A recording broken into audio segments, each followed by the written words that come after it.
यूँ तो भारत में अनेक अबूझ किस्म के खेल चला करते हैं।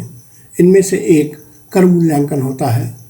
वो आयकर हो या अन्य कोई कर मूल्यांकन की प्रक्रिया हमेशा जटिल थी, है और रहेगी। इसे पूरी तरह समझने का दावा सिर्फ दो व्यक्ति कर सकते हैं। पहला कर निर्धारण अधिकारी, दूसरा निर्धारण कराने वाला कर सलाहकार। कर सलाहकार भी कर निर्धारण कब और कैसे आसानी से कराता है, इसके कई किस्से कहानी सब जानते हैं।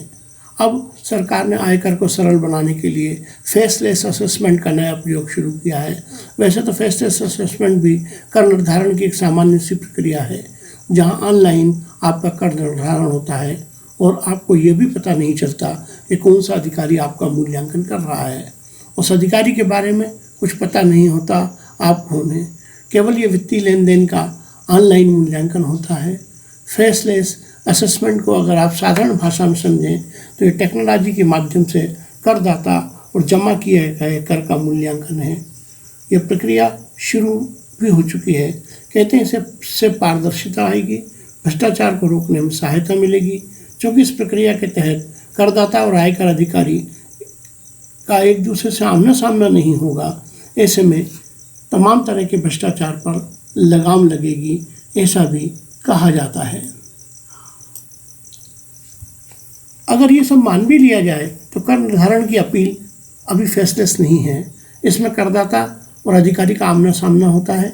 एक करदाता को अपील के लिए आयकर अधिकारी के पास जाना ही पड़ता है, लेकिन अब जिस प्रक्रिया को लाने की बात हो रही है उसमें अपील भी फेसलेस होगी। ऐसा होता है तो सराहनीय बात होगी।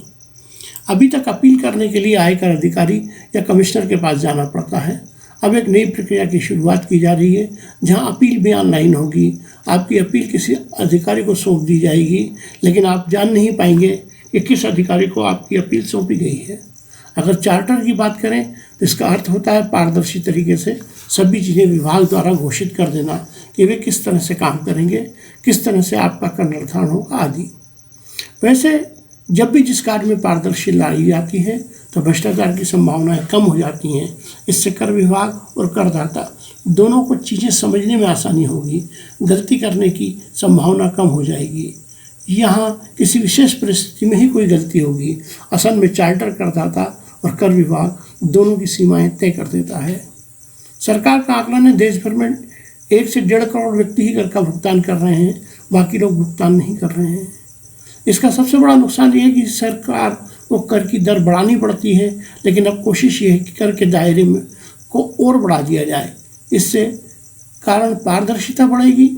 अगर सब ठीक होता है तो इससे धीरे धीरे पारदर्शिता की प्रक्रिया स्वतः विकसित होती चली जाएगी और इसमें टेक्नोलॉजी की बड़ी भूमिका होगी।